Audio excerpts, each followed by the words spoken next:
The phone rang as I was finishing going through the quarterly reports on my investments. Langston. Again. Fourth time in a week. An unusual frequency for a son who might not have let me know for months. Mom, Pearl and I want to stop by tonight. His voice sounded too cheerful, with the kind of fake concern I'd learned to recognize back in the days when he'd begged for permission to party in high school. Something wrong, Langston? Nothing special. We just want to check on you. We'll be there around 7 o'clock. I knew why they were coming. Not for me. My 42-year-old son had suddenly found me, a 68-year-old woman, the source of his potential wealth. My villa in Palmer Woods was what they were interested in. I didn't get that villa easily. After my husband Randall died 21 years ago, I was left alone with a 15-year-old son in my arms. Randall left us insurance and a small savings, but I knew it wouldn't last long. I went back to teaching college economics full-time, taking extra hours, consulting at an accounting firm on weekends. Every dollar I put aside was a step toward financial independence. Langston never understood that. To him, my constant moonlighting, my absence in the evenings, was a sign of maternal coldness. All normal mothers cook dinner and ask how school's going, he'd said to me one day at 16, when I'd once again refused to go to a soccer game with him. And all you think about is money. He didn't see that every extra hour of work was for his future, so he could go to university, so we could have a financial cushion, so that one day we could live in a house that I would be proud to call my own. When I finally bought this villa 15 years ago, Langston was already finishing university. I still remember his reaction when I showed him the house. "Too flashy for a teacher," he said with a chuckle. "What would your colleagues say?" I didn't care what my colleagues would say. All I cared about was that I, Muriel Baxter, a woman without wealthy parents or a powerful family, was able to build a decent life for myself with my own hands. This neo-colonial villa with its high ceilings, oak paneling, and floor-to-ceiling windows was proof of my independence and perseverance. I tucked the reports into a folder and rose from my chair. The evening promised to be tiring. I'd noticed the way Pearl, Langston's wife, looked at my house before. In the 12 years of their marriage, I had seen that gaze transform from polite admiration to ill-concealed greed. Pearl came from a family of modest means. She had always longed for status, for position in society. For her, my son was not just a husband, but a ticket to a higher social class, and my villa became a symbol of the status she so desperately sought. Every visit from Pearl turned into an inventory of my possessions. I watched her run her fingers along the oak banister of the staircase, lingering at the stained glass window in the living room, mentally estimating its value. As she helps me in the kitchen, she examines the contents of the cabinets as if cataloging future purchases. The last month has been the climax of this poorly concealed hunt. Langston has begun to have regular conversations about how the house is too big for one woman, that it must be prohibitively expensive to maintain on my teaching pension. "You need to think about the future, Mother," he said on our last visit when we were alone together. "Maintaining a house like this, taxes, repairs, heating in the winter, it's a lot of money." I just smiled at the time. Langston didn't know or preferred not to know that I had always been a good economist, not only in theory but also in practice. My investments in index funds and bonds brought in enough to keep the house and live comfortably. I could even afford to help him pay for college for Orion and Cordelia, his children, though they hardly appreciated it. Orion, a 16-year-old, was a carbon copy of his father at the same age. Cocky, a little arrogant, believing money to be the only measure of success. Cordelia, now 14, was immersed in her own world of social media and virtual friends. Both viewed visits to me as an annoying chore. At 7 o'clock the doorbell rang. They all arrived together, Langston, Pearl, and the kids. Langston was dressed too formally for an ordinary visit, in a business suit, as if he had come for an important negotiation. Pearl was in that cream dress she wore only on special occasions. "Children, say hello to grandmother," Pearl commanded as they entered the hallway. Orion mumbled something unintelligible, keeping his eyes on the phone. Cordelia raised her eyes to the ceiling with an expression of universal boredom, barely whispering a hello. "Come into the living room," I suggested. "Tea, coffee, anything to drink?" "Just water," Langston replied, settling into the leather chair by the fireplace. "We won't be long." Pearl began her usual tour of the house, ostensibly helping me fetch the drinks. "These cornices are amazing," she said, running her hand over the moldings. "They don't make them like this anymore. It's a real antique." I watched her in silence.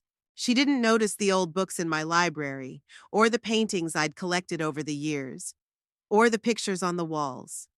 She was only interested in the house as real estate, as a potential acquisition.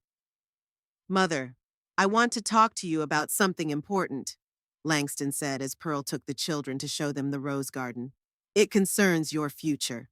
I braced myself for a conversation I was both looking forward to and dreading. "Do you remember Mrs. Ellington, your neighbor?" he began. "She's 82 and last week she fell on the stairs. She's in the hospital now with a fractured hip." "Yeah, I heard. It's a sad story. You see, in a house this big, there are so many dangers for an elderly person. Stairs, thresholds." "Langston," I interrupted him. "I'm 68, not 98. I can handle stairs just fine." "Of course, Mother, you are now. But we have to think about the future." He leaned toward me, feigning genuine concern. "I'm worried about you.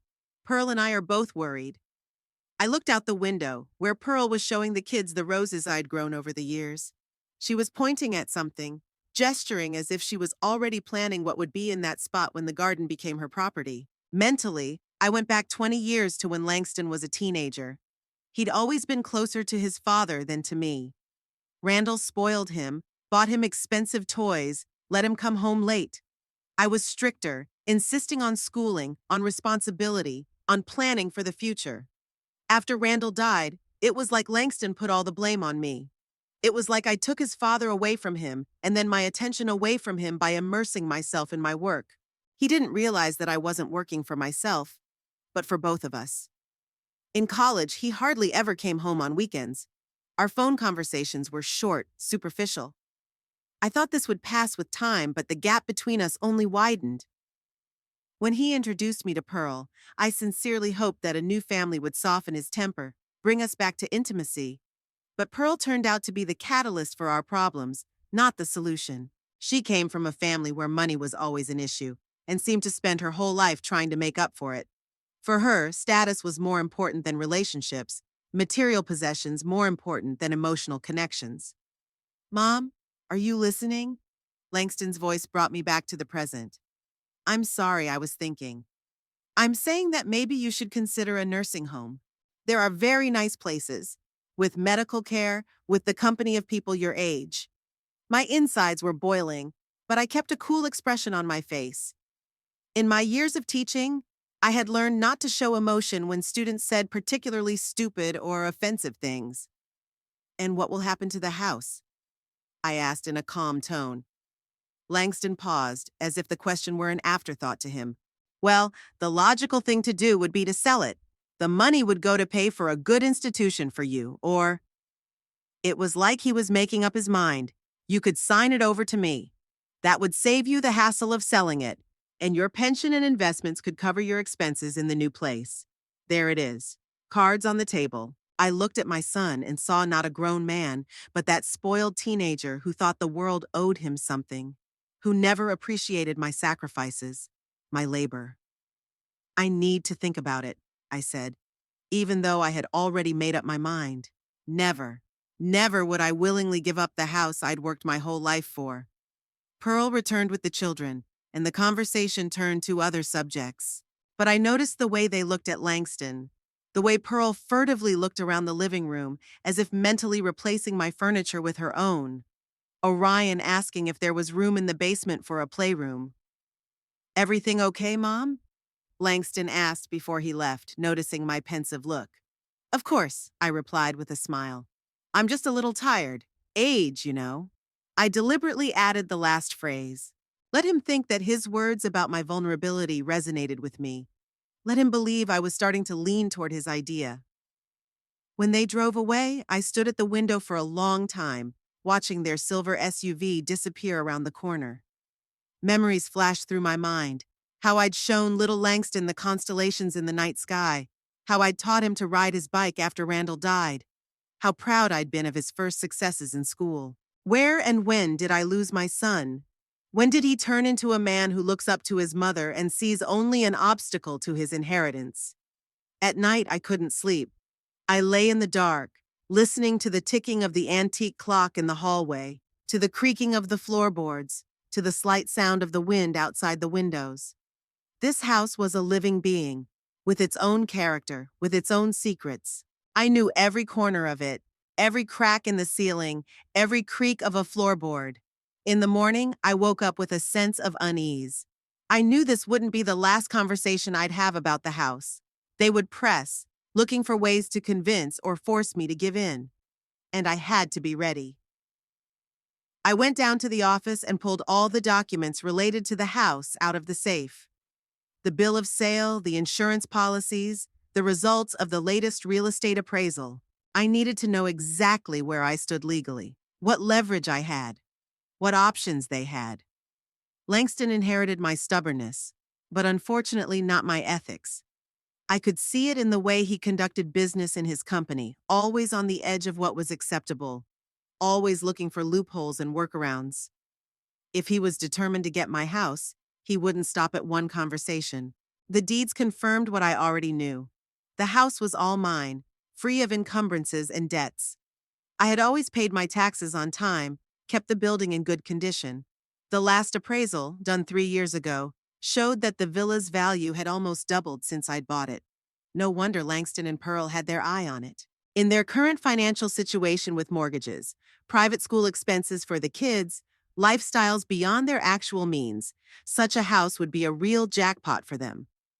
I put the documents back in the safe and walked over to the window. The day was clear, sunny. In the garden, the leaves were falling from the maples I'd planted 15 years ago. I remembered planting each tree, planting each flower bed. This house, this garden, they were a part of me, an extension of my personality. And I, Muriel Baxter, was not going to give up without a fight. This villa isn't just a 4-bedroom building with an ancient library. It's a symbol of everything I've achieved with my own hands, and I will not let Langston or his greedy wife take it from me, at least not as easily as they hope. Langston called 3 days after we talked about the nursing home. "Mom, I want to apologize if I've been too forward." His voice sounded soft, almost sincere. "Pearl and I are just worried about you." I stayed silent, giving him a chance to talk. It was a trick I'd learned from years of teaching, that silence often made people reveal their true intentions better than the most skillful questions. "Look, I've been thinking about our conversation, and maybe the nursing home idea was premature," he continued after a pause. "But I still think we need to think about your future." "What do you suggest?" I finally asked. "Let's have lunch together this Sunday. Just you and me, without Pearl and the kids. We'll discuss it quietly, like adults." I agreed, even though I knew it was just a new tactic. Langston never gave up on his goals, a quality I'd encouraged in him as a young man. On Sunday, we met at a small Italian restaurant in downtown Detroit. Langston was unaccustomedly attentive, asking about my health, my book club classes, my plans for the summer. I answered briefly, waiting for him to get to the real purpose of our meeting. "Mom," he said finally, pushing away the plate of dessert, "I've been thinking a lot about our situation, about you, about the house, about the future." I waited silently for him to continue. "I understand that you don't want to part with the house. It's your life, your memories." He paused, taking a sip of coffee. "But the fact remains that this house is too big for one person, and it's becoming increasingly burdensome to maintain." "I'm doing fine, Langston," I replied calmly. "My finances are in order. For now, yes. But what about 5 years from now? 10 years from now? The house will need serious repairs, and taxes go up every year." He wasn't wrong. The house did need repairs. The roof was leaking in heavy rains, the wiring in the West Wing needed replacing. But I had savings for that. "I have a suggestion," Langston said, leaning across the table to me. "What if you deeded the house to me? Legally, it would be mine, but of course you could live there for the rest of your life. It would save you the trouble of repairs, taxes, all that bureaucracy." "And what's your benefit?" I asked bluntly. He was slightly embarrassed, but quickly pulled himself together. "I'll be able to put money into renovating the house, knowing that it's an investment in the future. Then when—" he hesitated, choosing his words. "When the time comes, The house will stay in the family instead of being sold to strangers.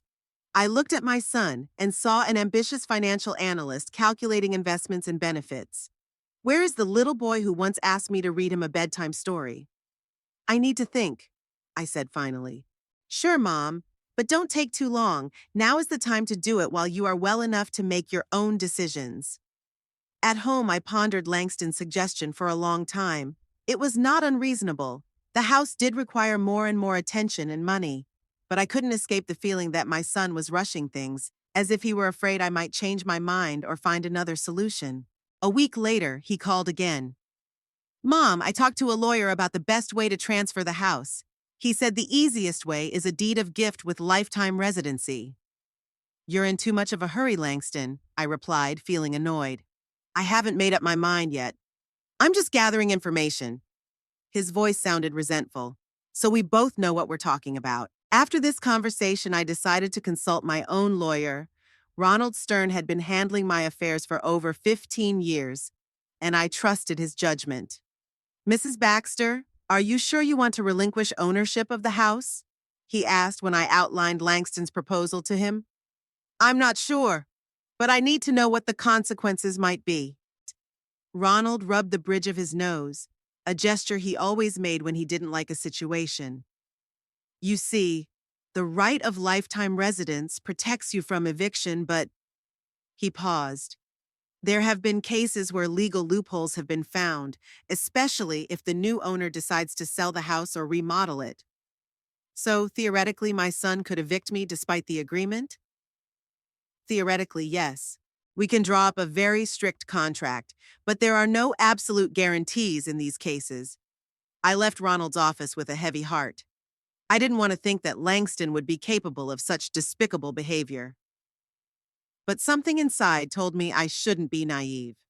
Langston continued to call every few days, inquiring about my decision. His persistence only increased my doubts. In one conversation, he mentioned that he and Pearl were thinking about moving to a better neighborhood. Orion's graduation is next year, he said. We want him to get into a good university, and that requires the right address, the right neighborhood. I felt a prick of guilt. Maybe I really am being too selfish, clinging to a house that is too big for me alone. Maybe it would do more good for a young family with children. The next Sunday, Langston arrived alone without Pearl or the kids. He brought me a box of chocolates, my favorite brand I had mentioned some time ago. This gesture of attention touched me more than I expected. Mom, I don't want to pressure you, he said, sitting with me in the living room. But I really think my proposal makes sense for both of us. He talked about how nice it would be for him and me to live under the same roof again, how his kids would be able to see their grandmother more often, how we'd be a real family, not just relatives who see each other on holidays. Do you really think we'll all fit in this house? I asked. You, Pearl, the kids, and me? The house is huge, Mom. 4 bedrooms, a library that could be converted into a 5th. There's plenty of room for everyone. I looked at my son, and suddenly I saw something in his eyes I'd never seen before. Desperation. Not just a desire for a house, but a real need for one. Are you having financial problems? I asked him bluntly. Langston averted his eyes. Not problems, just some difficulties. The company's cutting back on bonuses, and our expenses are going up. Orion wants to go to Princeton. Cordelia's figures skating at all costs money. I felt conflicting emotions struggling inside me. On the one hand, I wanted to help my son. On the other, I was concerned that he hadn't been honest with me from the beginning. Why didn't you just ask me for money? I asked. Why this story about the nursing home, about my age? Because I don't want to be a 42-year-old man asking his mother for money, he answered with sudden anger. I want to solve my problems on my own. By taking my house? Not by taking it, but by accepting from you what you will leave me after. He didn't finish the sentence. We sat in silence for a few minutes.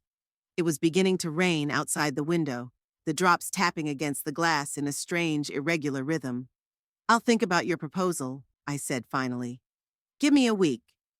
The week stretched into 2. I hesitated, weighing the pros and cons. On the one hand, I could help my son and his family, maybe even mend our relationship. On the other hand, I risked losing my independence, my home, the result of my life. The deciding factor was a call from an old acquaintance of mine, Elaine Whitmore. We had taught college together and kept in touch after retirement. "Muriel, you won't believe who I saw yesterday at the Blue Ivy Cafe. Your son and some woman, and it wasn't Pearl. I didn't think much of it." Langston often had lunch with coworkers, including women. "They were discussing some kind of renovation," Elaine continued. She showed him pictures of the interiors on a clipboard, something about converting the library into a bedroom. "I wondered if you were renovating your house." My heart sank. The library was my sanctuary, the place where I spent most of my time, and Langston knew it.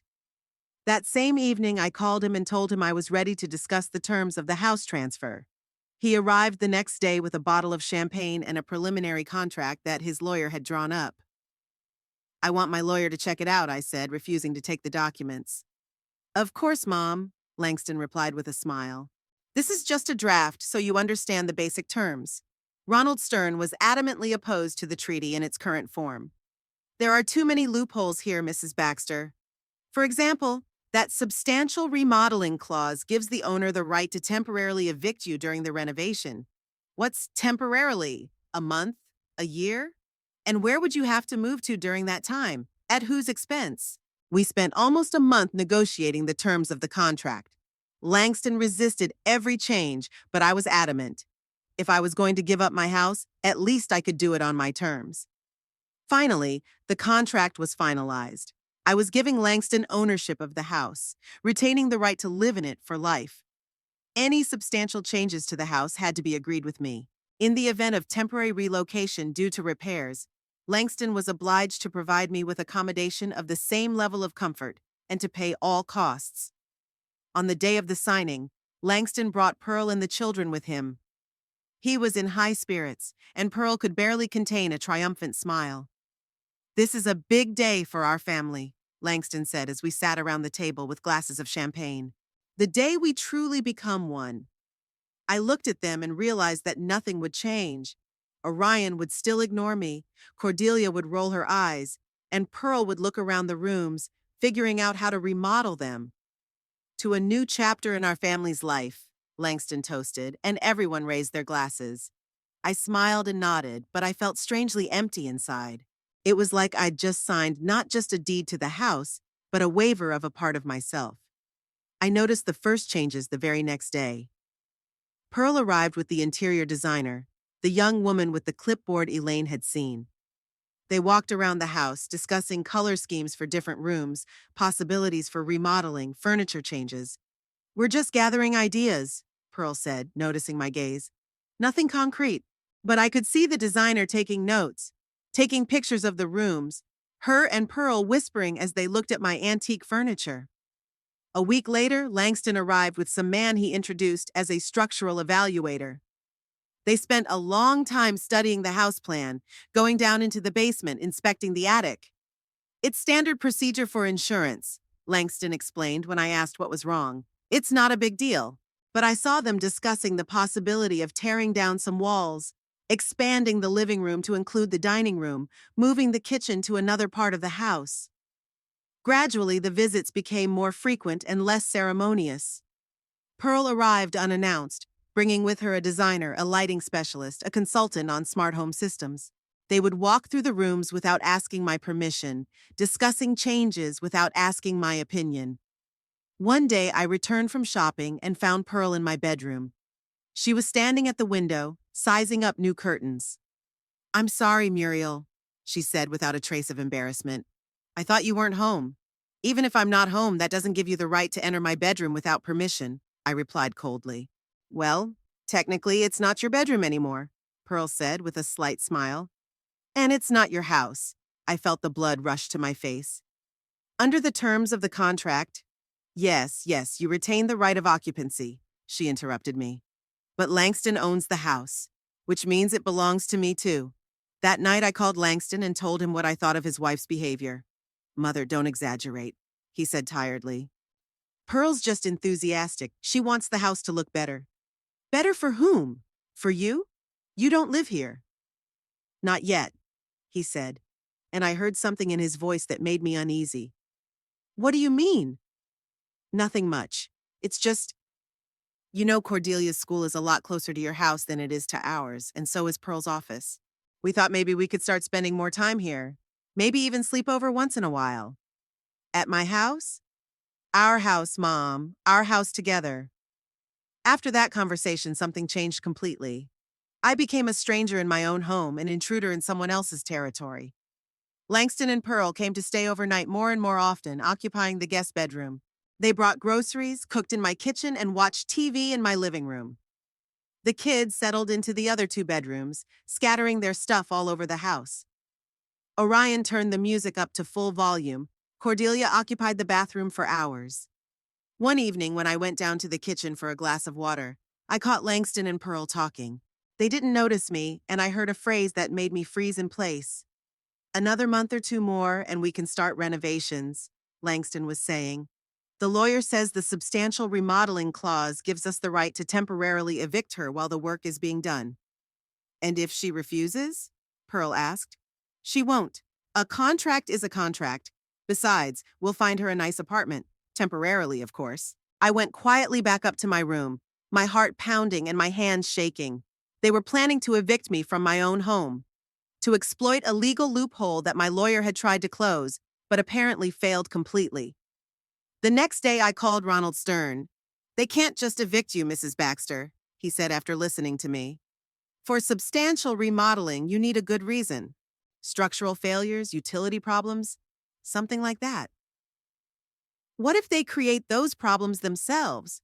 I asked, remembering Langston's study of the house plans. Ronald was silent for a moment. "That would be fraud, but it would be very difficult to prove." I hung up the phone with a feeling of utter helplessness. I'd made a huge mistake believing my son, and now I was paying for my naivety. That night, as I lay in my bed, unable to sleep because of the loud music coming from Orion's room, I heard my bedroom door open. In the semi-darkness, I saw Pearl's silhouette. "I'm sorry," she said, noticing I was awake. "I thought you were already in bed. I just wanted to look at the size of the room. The designer and I are thinking of making this the master bedroom when," I said. She didn't finish the sentence, but it was obvious. "When I'm not here." "Pearl," I said calmly, "get out of my room." Now she snorted but walked out, closing the door tightly behind her. I lay in the dark, listening to the rain outside the window and the music from my grandson's room, and I knew I had to do something. I couldn't let them just throw me out of the home I had worked my whole life for. The next morning, when everyone was gone, Langston to work, Pearl to her office, the kids to school, I began to scrutinize the house. I needed to know all its weaknesses and strengths, all its secrets. If my son and his wife were planning a game, I had to know the rules better than they did. Things happened much faster than I expected. After weeks of strange coexistence, with my house gradually filling up with other people's things and other people's plans, Langston struck the decisive blow. I was drinking my morning coffee in the dining room, going through the mail, when I heard the sound of a car pulling up. Langston didn't usually show up this early. He had to be in the office at 9 in the morning. I went to the window and watched him get out of the car with a man in a smart suit. A minute later, the doorbell rang. "Mom, I'd like you to meet Mr. Higgins, my lawyer." Langston introduced his companion when I opened the door. Mr. Higgins, a thin man with a sharp look and thin lips, nodded politely. He was holding a leather briefcase that looked like it contained documents that could ruin someone's life. As it turned out, that was exactly what it was. "We need to talk," Langston said in a tone that didn't bode well. We went into the living room. I offered coffee, but the guests declined. Mr. Higgins opened his briefcase and pulled out a folder of papers. "Mrs. Baxter," he began in a formal tone, "I represent your son in a matter concerning the property at the address of—" "Mom, let's not get formal," Langston interrupted him. "You know what this is about." I waited in silence for what would happen next.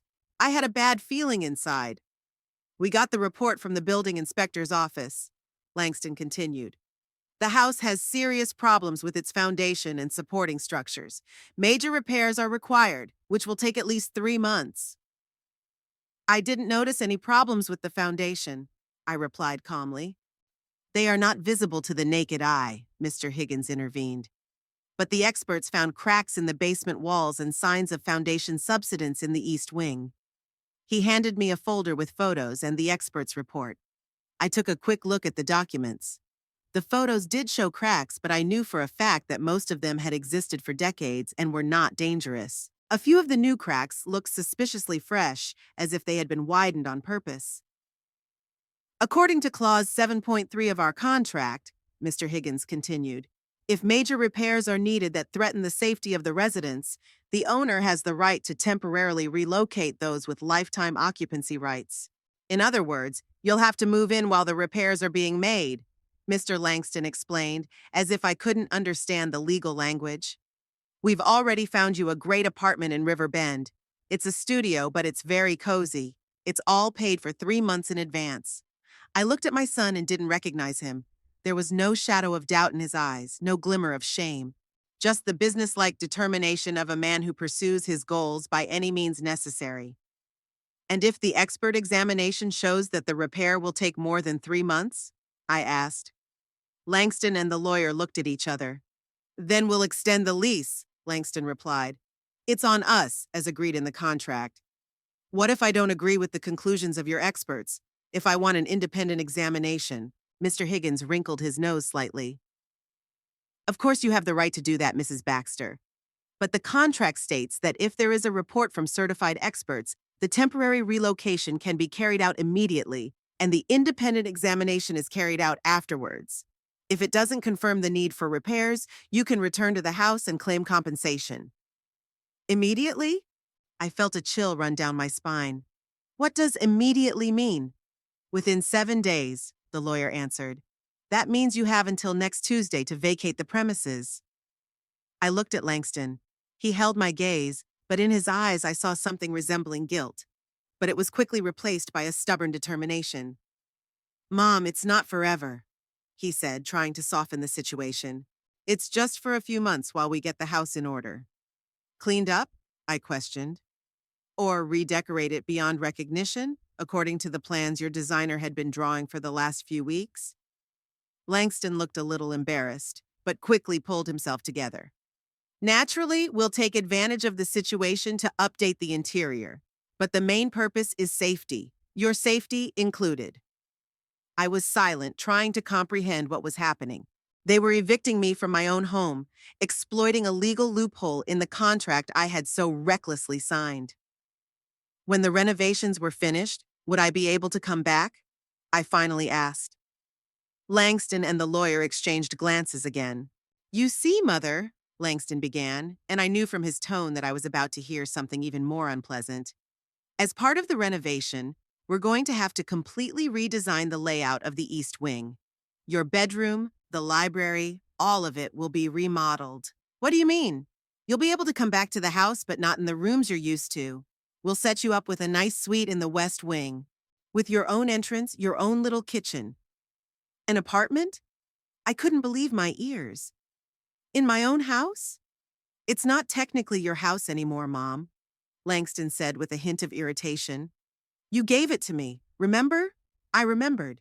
And now I realized the mistake I'd made in trusting my son. We'll pick you up on Sunday to show you the apartment, Langston continued. And on Tuesday, we'll send movers to help you with your things. No need, I said coldly. I'll look at the apartment myself, and I'll organize the move myself. Whatever you want. Langston shrugged. Here's the address and the keys. He put the envelope on the table. Mr. Higgins took out another document. You need to sign this temporary relocation notice, he said. Just formally, to confirm that you have been informed. I took the pen and signed without reading. What did it matter? I had no choice anyway. When they left, I sat in the silence of the living room for a long time, staring at the maples outside the window. The rain had intensified, and the drops dripped down the glass like tears I refused to shed. My first emotion was despair. I had lost. Langston had outsmarted me, used my naivety, my love for him. He wasn't just taking the house. He was taking away my dignity, my independence, everything I'd worked for since Randall's death. Then came the rage, hot, all-consuming. I walked through the rooms that would soon no longer be mine, and imagined Pearl bossing the workers around, tearing down walls, throwing away my furniture, destroying everything that had made this house mine.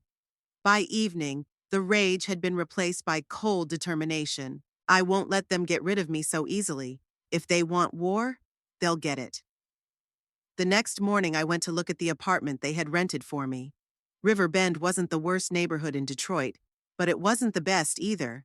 The apartment was exactly what I'd expected: a small, featureless box in a generic high-rise. One bedroom, a tiny living room combined with a kitchen, and a balcony the size of a postage stamp. Right afterward, I visited Ronald Stern. My lawyer was outraged by Langston's actions, but not surprised. "I warned you there could be loopholes in the contract," he said. "But we can sue for unfair use of the terms of the contract. If we can prove the forensics were manipulated."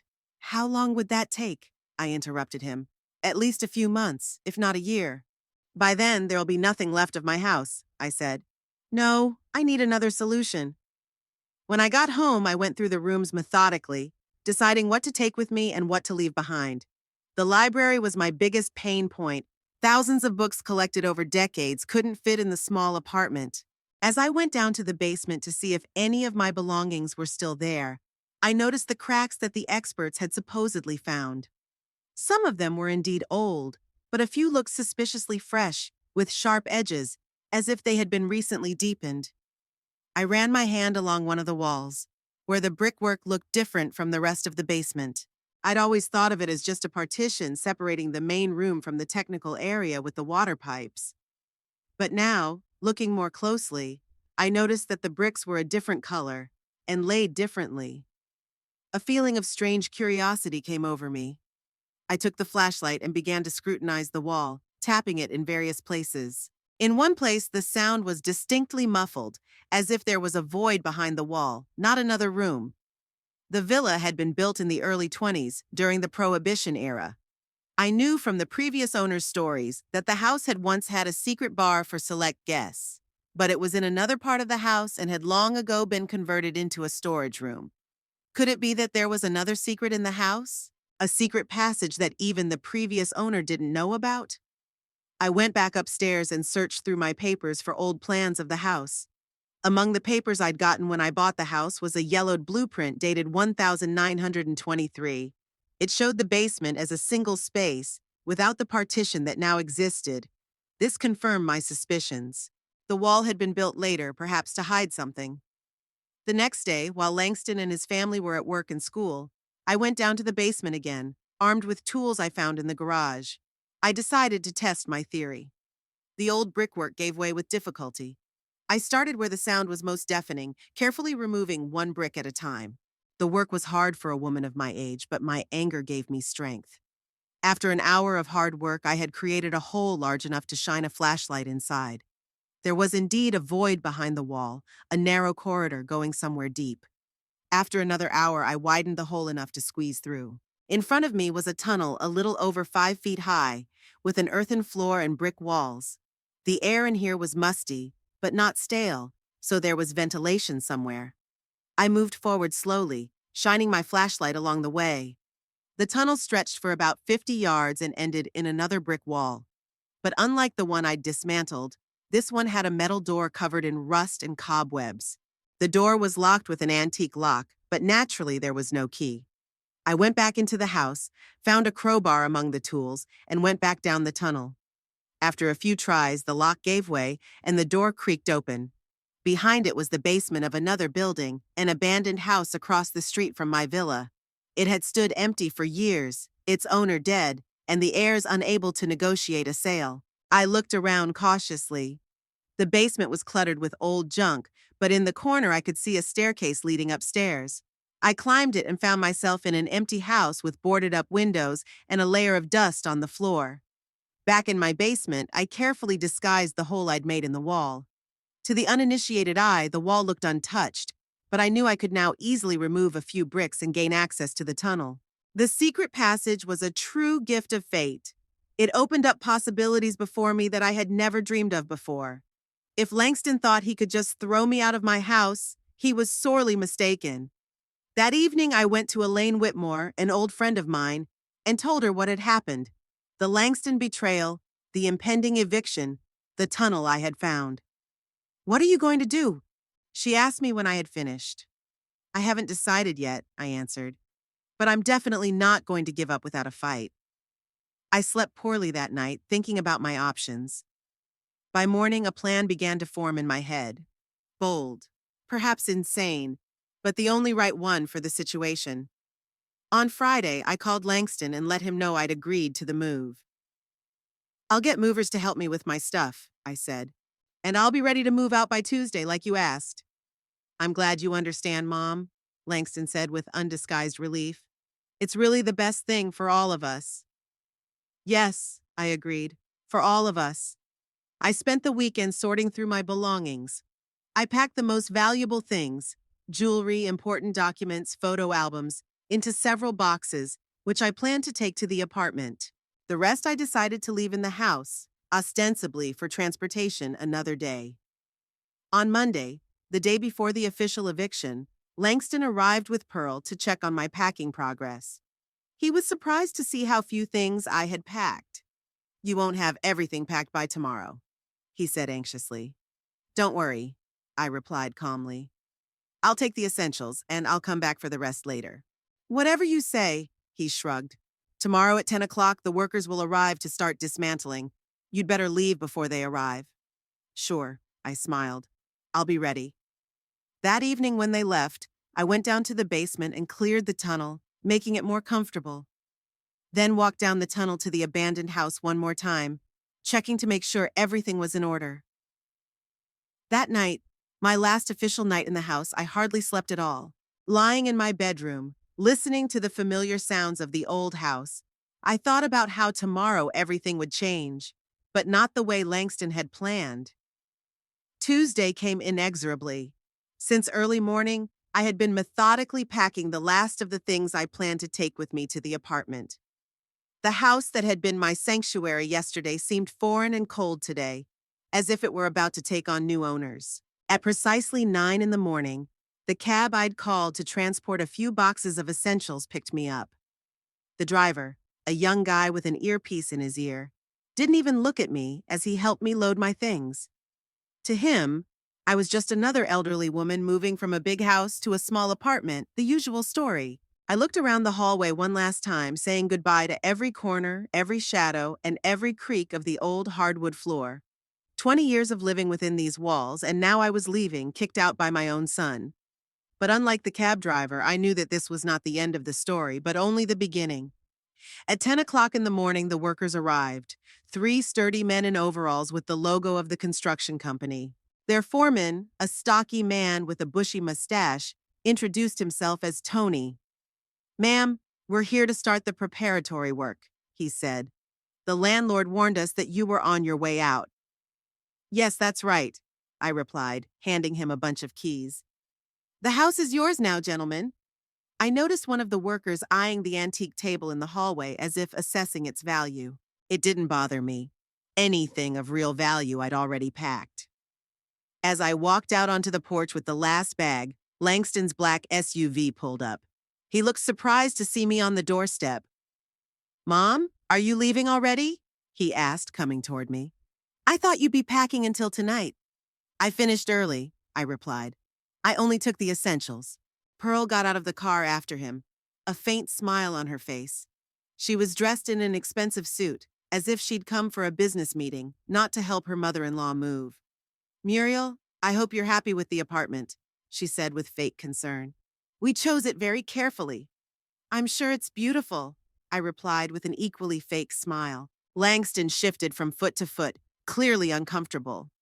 In spite of his determination to evict me, there must have been a shred of conscience somewhere deep inside.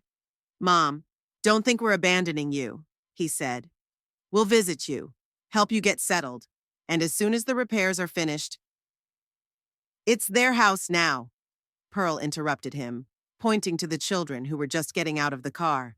"Children need space to develop, not a cramped apartment in a regular neighborhood." She said it with such triumph as if she had won an important victory in a long war. Langston cast a warning glance at her, but it was too late. The words had already been spoken. I only smiled and nodded, keeping my composure even though everything inside was boiling with rage. The house is theirs now. That phrase, spoken with such careless cruelty, finally convinced me that my plan was correct. Of course, I said quietly. The children need a good home. I got into a cab and left the villa where I had spent much of my life without looking back. The apartment in Riverbend was exactly as I'd remembered it when I'd first seen it: small, impersonal, and depressingly standard. One bedroom, a living room off the kitchen, a tiny bathroom. The windows looked out onto a noisy street, and the neighbors weren't quiet, judging by the noises. I unpacked the essentials and sat by the window, watching passers-by hurry down the street. None of them paid any attention to the old woman staring at them from the second-story window. I was invisible, just what I needed for my plan. That evening, I called Elaine, my old friend, and arranged to meet the next day. She was the only person I trusted with my plan, and her support was invaluable. "Are you sure you want to do this?" she asked when we met at a small cafe near my new apartment. "It could end badly." "I'm sure," I replied. "They took my house using dirty tricks. Now it's my turn." Elaine shook her head, but I could see the approval in her eyes. She'd always been a bit of a rebel, even at our age. "Then let's talk details," she said, leaning across the table to me. I had already started spreading rumors among my acquaintances in the Palmer Woods area. I spent the next few days preparing for my first visit to my former home. I bought a few things that might come in handy: black clothes, gloves, a flashlight with a red filter, some crayons, and a small tape recorder. I also recorded some sound effects on my phone: creaks, rustles, strange whispers. Friday night, when it was dark, I went to the abandoned house across the street from the villa. The neighbors paid no attention to me, just an elderly woman, perhaps returning from friends. I waited until the street was empty and slipped unnoticed into the courtyard of the abandoned building. I got inside through the back door I had prepared in advance during my previous explorations. The house was dark and dusty, but I already knew the way to the basement. From there, with flashlight in hand, I followed the tunnel to the brick wall separating it from the basement of my villa. I carefully removed the bricks I had disguised on my last visit and squeezed through the opening. I was now in the basement of my former home. My heart was pounding like a teenager on a first date, but my hands remained steady. Footsteps and voices could be heard upstairs. Langston and his family had already moved in, just as I had suspected. For the first few days, they would be too busy settling in to notice anything out of the ordinary. But soon, very soon, that would change. I carefully climbed the stairs from the basement, careful to avoid any steps that might creak. The door at the top was ajar, another sign that the new tenants expected no trouble. Silently, like a shadow, I slipped into the first-floor hallway. The house looked strange. Some of the furniture was still mine, but there were new items as well. The walls where my paintings used to hang were now gaudy reproductions, which Pearl apparently considered a sign of good taste. From the living room came the sound of the television and the voices of Langston and Pearl discussing something about tomorrow. The children appeared to be upstairs listening to the muffled music. For my first visit, I decided to do little more than disrupt things a little to plant the first seeds of doubt. I rearranged a few items in the kitchen, moved cups from one shelf to another, swapped the salt and pepper shakers, moved the kitchen timer from its usual place to the other end of the table. Then I went into the dining room, where Pearl had already put out her ceremonial set, the one she'd been so proud to show me a few months ago. I rearranged the plates slightly, shifting them a few centimeters, and turned over one of the forks. Little things. Minor changes that could be blamed on absent-mindedness or fatigue. But I knew Pearl, she was pedantic to the last detail and would be sure to notice when something was wrong. Before I left, I'd left a little surprise in the first-floor bathroom by drawing a barely perceptible symbol in crayon behind the mirror that could only be seen if you tilted it at a certain angle. Nothing sinister, just a geometric figure that nevertheless looked odd enough to cause concern. I returned to the basement the same way, masked the hole in the wall, and left through the abandoned house. The first visit was a success. No one noticed me. No one suspected anything. For 3 days, I bided my time, giving my family time to discover the small changes I had made. In the meantime, my plan received unexpected support from Elaine and her social circle. Elaine, as promised, began spreading rumors about my former villa among her acquaintances in the Palmer Woods area. She told a made-up story about how a young woman had been murdered in the house in the 20s, her body bricked up in the basement wall. The story was completely false, but sounded plausible enough, especially considering the age of the building and its architecture. I met Pearl at the supermarket, Elaine informed me over the phone. She looked worried. I made small talk about the neighborhood, about the houses, and mentioned that some of the older buildings in Palmer Woods had a complicated history. And how did she react? I asked her. At first, she brushed it off. But when I mentioned their specific address and the story of the murder, she turned visibly pale. I pretended to regret what I'd said and hurried away. But the seed of doubt had been sown. I smiled, imagining Pearl coming home and starting to search the internet for information about her new home. She won't find anything, of course, but the very anticipation of dread is sometimes scarier than the dread itself. On Tuesday, I decided to make a second visit. This time I was braver. I brought a tape recorder with recorded sounds and hid it in a vent on the second floor, setting the timer for 3 in the morning. In Pearl and Langston's bathroom, I moved all the items around a bit. Makeup, toothbrushes, shampoo bottles. In the children's bedroom, I moved a few things out of the drawers, turned over the pictures on the tables, and slightly opened the window they usually kept closed.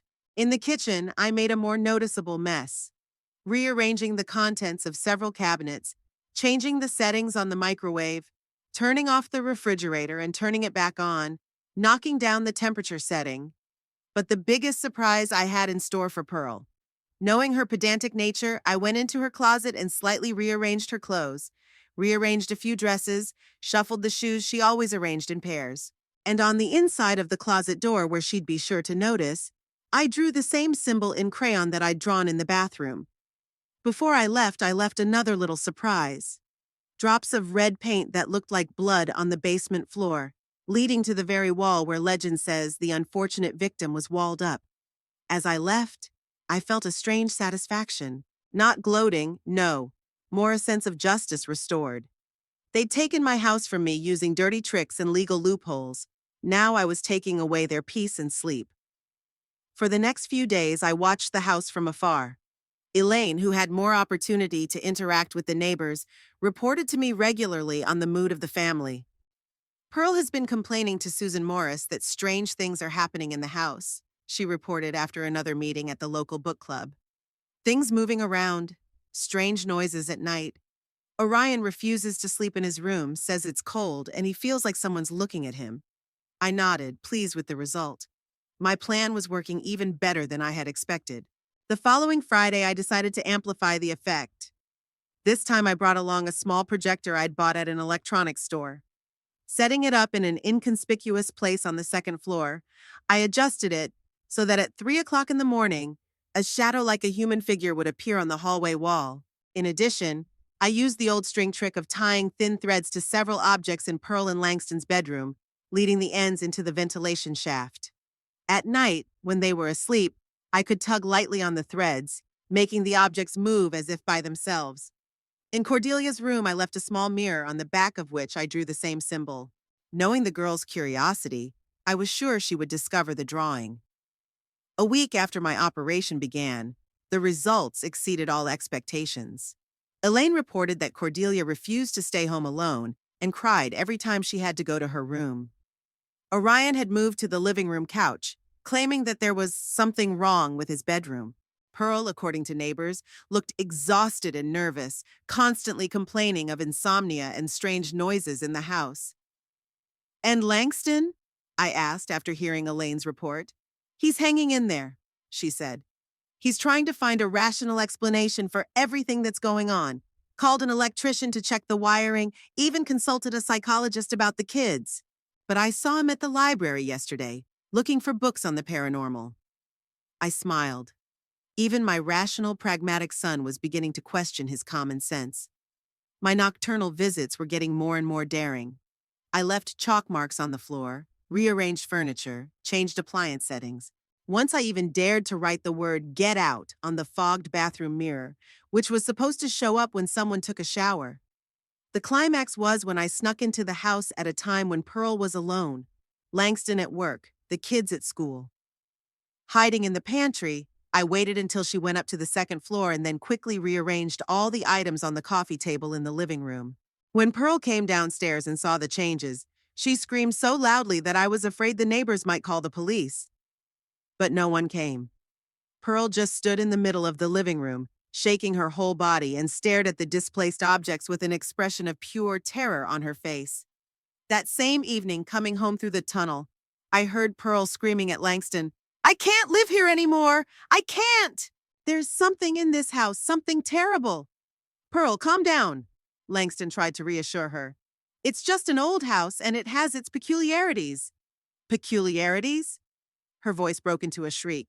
"You call it peculiarities? Objects move on their own. Strange symbols appear in mirrors. I hear footsteps at night when everyone's asleep. Those aren't peculiarities, Langston. They're freaky." I smiled, hearing the desperation in her voice. Just a little longer, and my goal would be accomplished. The next day, Elaine informed me that Cordelia had flatly refused to come back to the house after school and was spending the night at a friend's house. Orion, too, had found an excuse to spend the night at a friend's house, and Pearl was rumored to have gone to the doctor complaining of nervous exhaustion and insomnia. "They're on the verge," Elaine said. "One more push and they'll break." I nodded. It was time for the final chord. That night, I entered the house as usual, through the tunnel. But this time, I brought a small speaker with an amplifier that I hid in the ventilation system. At 3 o'clock in the morning, when the house had fallen into silence, I turned on the tape, a low, monotonous, moan-like sound that seemed to come from everywhere and nowhere at the same time. The effect was instantaneous. I heard someone shriek upstairs, probably Pearl. Then came hurried footsteps, the sound of doors opening, frightened voices. I left the house quickly, but before I went, I put a final touch on the kitchen table, where they would be sure to see me in the morning, and drew a large, distinct symbol in chalk, the same one I had used before, but now much more prominent. Back in my apartment, I fell asleep with a sense of accomplishment. My plan had worked. The family that had taken my house away from me was now unable to live in it. The next morning, Elaine called me. "You won't believe this," she said excitedly. "Pearl had taken the kids and gone to her mother's. She refuses to come back to the house, says it's haunted by an evil spirit that wants them out." I smiled. If Pearl only knew how right she was. May was slowly turning into June, and the situation in the house was getting more and more tense. Through Elaine, I was learning about every move my son and his family made. Pearl spent almost a week at her mother's house, refusing to return until Langston agreed to call in the professionals. The first person to show up at the house was an electrician. He thoroughly checked all the wiring, examined every outlet, inspected the switchboard. Naturally, he found no faults that could explain the strange phenomena. "Everything is in perfect condition," he told Langston, shaking his head. "If there's anything unusual going on here, it's definitely not the electricity." The plumber was next. Strange noises in the pipes are common in old houses. But he found nothing but a few minor leaks that could not possibly be causing the phenomena the family had described. Desperate for a rational explanation, Langston turned to a psychic. Elaine told me about it with undisguised pleasure. "You should have seen that woman," she laughed on the phone, "wearing shawls and crystals around her neck, a real roadie. But you have to give her credit. She knows her business." As soon as she entered the house, she started talking about heavy energy and traces of tragedy. I listened with a smile, imagining the look on Langston's face, always so rational and pragmatic, now forced to communicate with mediums and psychics. "What did she say?" I asked. "Oh, that's the best part," Elaine exclaimed, as she said that the house is haunted by the spirit of a woman who feels betrayed and deceived. The spirit is attached to the house and cannot leave it, but wants those who have invaded its territory to leave. I laughed. The psychic was closer to the truth than she realized. And Langston believed it? Not exactly, but Pearl did. She demanded a purification ritual for the house. Can you believe it? All modern businesswoman and she believes in spirits and rituals. The purification ritual didn't work, of course. I continued my nocturnal visits, although with more caution. Now the house was often strangers. But that didn't stop me from leaving traces of my presence, strange sounds, displaced objects, mysterious symbols. After the psychic, Langston, still unwilling to admit a supernatural explanation, hired a private detective. I was a little alarmed by this move. A professional could detect traces of my presence. But the detective, after spending days and nights in the house, found nothing. Strange, he told Langston, from Elaine, who heard the story from a neighbor. I don't believe in ghosts, but there's something going on here that I can't explain. The cameras don't record anything, the motion sensors don't go off, but objects are moving and sounds can be heard clearly. After the detective left, I was even more careful. Now I knew exactly where the cameras and sensors were and could easily avoid them. My visits became less frequent but more effective. I acted only in blind spots, leaving the most frightening messages in places that the cameras did not cover. Meanwhile, rumors of a cursed house in Palmer Woods were actively spreading in the neighborhood. Elaine and her friends did their best, telling everyone about mysterious occurrences, about screams at night, about a figure supposedly seen in the windows when no one was in the house. Neighbors began to avoid the villa. The letter carrier refused to go near the house and left the mail in a box on the street corner. Even delivery services were reluctant to come to the address, especially in the evening. Mom, something strange is going on in the house, Langston told me during one of his rare visits to my apartment. He looked exhausted, dark circles under his eyes. I can't explain it. Explain what? I asked innocently. Things move by themselves. We hear footsteps at night when everyone is asleep. Strange symbols appear on mirrors. Pearl is hysterical. The kids refuse to live there. Maybe the house is just old, I suggested. Old houses have their quirks. It's not a quirk, Mom. Langston shook his head. I've called in experts, a priest, even a psychic. No one can explain what's going on. And the neighbors look at us like we're lepers. I made a sympathetic face, though inside I was cheering. My plan was working even better than I expected. What do you plan to do? I asked. I don't know, he sighed. Pearl wants to sell the house and move. She says she can't sleep there, feels someone's presence all the time. What about you? Yeah, I don't know. He rubbed his face with his hands. We put so much money into this house. Renovations, remodeling. And now if we sell, it's going to be at a steep discount. No one will want to buy a house with a reputation like this. I nodded, pretending to understand his dilemma. But deep down, I was triumphant. They'd taken my house using a legal loophole, but they couldn't live in it. Now they were forced to sell it, losing money and reputation. Justice was served. The decisive moment came in mid-June.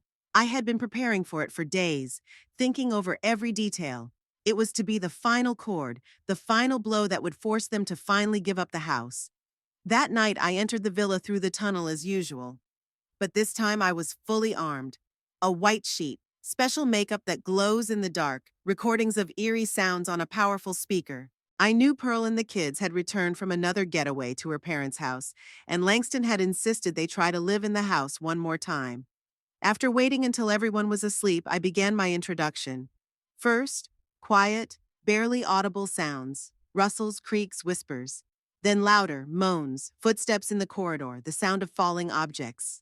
And finally, the climax, me wrapped in a sheet, my face glowing in the darkness, slowly climbing the stairs to the second floor where the bedrooms were. The first person to see me was Cordelia. She came out of her room, apparently having heard the noise, and froze in place when she saw the ghost coming up the stairs. Her scream woke everyone else up. Pearl jumped out of her bedroom in her nightgown, saw me, and screamed so loudly that the windows seemed about to shake. Orion looked out of his room and slammed the door shut. Langston, in his pajama pants and t-shirt, ran out into the hallway with a baseball bat in his hands. When he saw the ghost, he froze, not believing his eyes. I slowly raised my hand, pointing at him, and said in a low, distorted voice, "Go away! This house is not yours!" Then I turned around and walked slowly down the stairs, disappearing into the darkness of the first floor. I quickly threw off the sheet, hid in the basement, and left the house through the tunnel, taking all the evidence with me.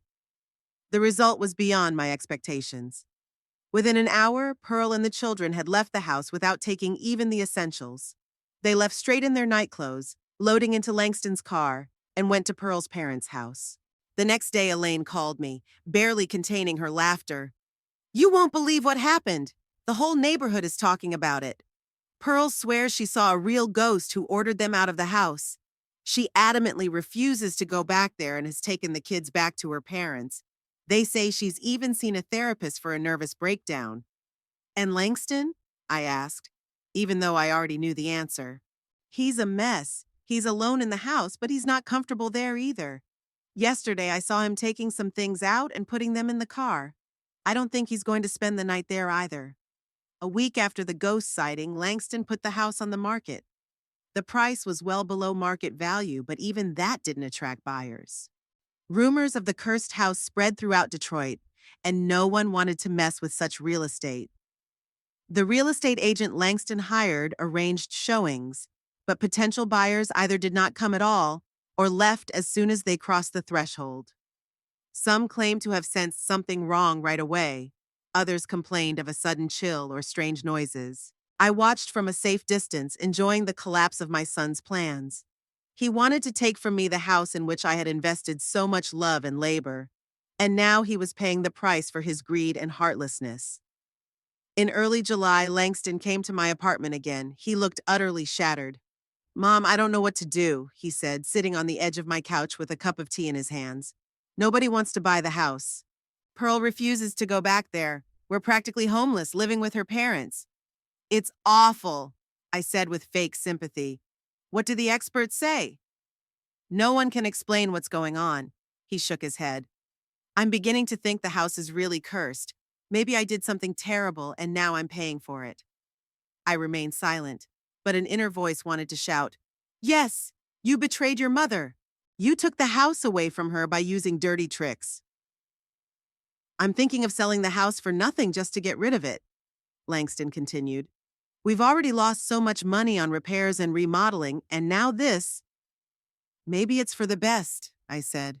"Some things just aren't meant for us, no matter how much we want them." He looked at me suspiciously, as if he'd caught the double meaning in my words, but said nothing. That night, when Langston left, I felt a strange desolation. Revenge was sweet, but it didn't give me my home back. And though my son and his family had suffered, it brought me no real satisfaction. I had punished them, but what next? The next day, I decided to pay one last visit to the villa. Not to scare anyone, no one lived in the house anyway, but to say goodbye. No matter how this place turned out, it would always be special to me. I walked through the tunnel, as I'd done dozens of times over the past few months, and stepped into the basement. The house greeted me with silence and semi-darkness. The renovations Langston had started had never been completed. The building materials, tools, and paint cans were everywhere. I walked slowly up to the first floor. The living room I loved so much had been disfigured by the remodeling attempts. My antique furniture had been removed, replaced with modern, faceless pieces. The walls bore the marks of removed paintings, my paintings that I had collected over the years. With a heavy heart, I went up to the second floor. My former bedroom had been completely remodeled to Pearl's taste-pink walls, ornate furniture, shiny accessories. The library was being turned into a playroom for the kids, but it wasn't finished. The bookshelves had been removed, but the new furniture hadn't been installed yet. I stood in the middle of this chaos, feeling a strange mixture of bitterness and satisfaction. They wanted to take everything from me, but in the end, they had lost more than they had gained. Suddenly, I heard the sound of a door opening downstairs. Someone had entered the house. I froze, listening. Footsteps, heavy masculine, were heading toward the stairs. Langston? But why was he here at this hour? I quickly made my way down to the basement through the back stairwell, hoping to avoid the encounter. But barely was I at the bottom of the stairs when I heard footsteps following me. He was coming down into the basement. Panicking, I rushed to the wall with the secret passage. But in my haste, I carelessly touched the tools on the floor. A rumbling sound echoed through the empty cellar. "Who's there?" Langston's voice sounded tense. I froze, pressing myself against the wall. The flashlight slid across the room, picking out old boxes, tools, dusty corners. Suddenly, the beam stopped on the wall where the tunnel entrance was. The brickwork bore marks, scratches, scuffs, small chips, the marks of my many penetrations. Langston stepped closer, shone a light on the wall from all sides, then tapped on it. The sound was muffled, giving away the emptiness behind the bricks. "What the hell is that?" he muttered and started groping the wall, tapping on different bricks. I realized he was about to discover a secret passage. I had to run, but there was no other way out of the basement, just through the first floor, past Langston. And then one of the bricks gave way under his hand. Langston stepped back in surprise and then pulled the brick toward him. It came easily out of the masonry, leaving a hole large enough to shine a flashlight inside. "A tunnel?" he said in amazement. "There's a secret passage here in my house?" He pulled out a few more bricks, widening the hole until he could look inside. The flashlight beam slid across the tunnel's dirt floor, over the brick walls, and stopped at the metal door at the far end. And then I noticed something Langston hadn't seen: my scarf lying on the tunnel floor. I dropped it on one of my last visits and hadn't noticed it was missing. A scarf that Langston could easily recognize. He'd given it to me for Christmas a few years ago. I held my breath, waiting for the inevitable reveal. But Langston, engrossed in his discovery, didn't notice the scarf. He was too amazed at the existence of the secret passage. "So that's what it is," he murmured. "That's why strange things were happening in the house. Someone was using this tunnel to sneak in here at night." He straightened up, looking around with new understanding. Suddenly, his gaze stopped on something in the corner of the basement. He walked closer, picking up some object. It was the makeup box I'd used for my ghost performance. I was sure I'd taken it all with me, but I must have left that evidence behind in my haste. Langston stared at the box for a long moment, then shifted his gaze to the tunnel, and his face changed. I could see the realization slowly creeping into his features, the disbelief changing to confidence. "Mom," he whispered, "was that really you?" He slumped against the crate against the wall, still clutching the makeup box in his hand. His shoulders slumped, and his face was in such deep shock that for a moment I felt sorry for him. "You were getting revenge on us," he said into the void. "It was you all along. The ghost, the strange sounds, the moving objects. You ruined our lives, embarrassed us in front of the whole neighborhood, made Pearl have a nervous breakdown." He spoke softly, but I could hear every word clearly. I could see his initial shock turning to anger. "But I can't prove anything," he continued after a long pause. "No one would believe that my 68-year-old mother was sneaking through the tunnel to scare us. Everyone will think I've gone mad with fear." Langston stood up, tossed the makeup box back into the corner, and slowly wandered toward the stairs. At the first step, he stopped and, without turning around, said, "You win, Mom. The house is yours. But it doesn't belong to you anymore. No one in their right mind will buy it now, and I can't live here.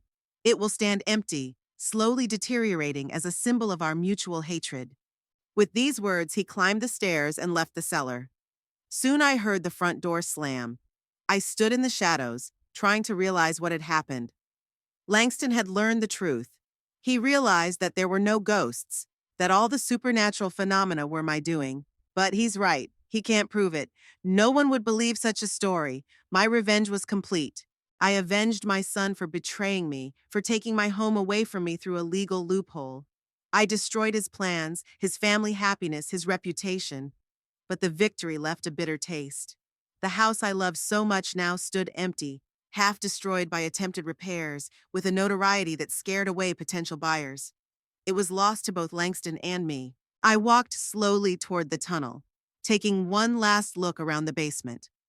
This was where my revenge had begun, and this was where it would end. The circle had closed. As I walked down the tunnel, I picked up my scarf, the one piece of evidence Langston hadn't noticed. Symbolically, it was his gift, a symbol of the familial bonds we'd both broken through our actions. As I stepped out of the abandoned house onto the quiet street of Palmer Woods, I felt strangely relieved. Revenge hadn't brought me happiness, but it had brought liberation. I was no longer a victim of circumstance. I had taken fate into my own hands and returned the blow for the blow. As I walked back to my small apartment, I thought about what I would do next. Perhaps it was time to start a new chapter of my life.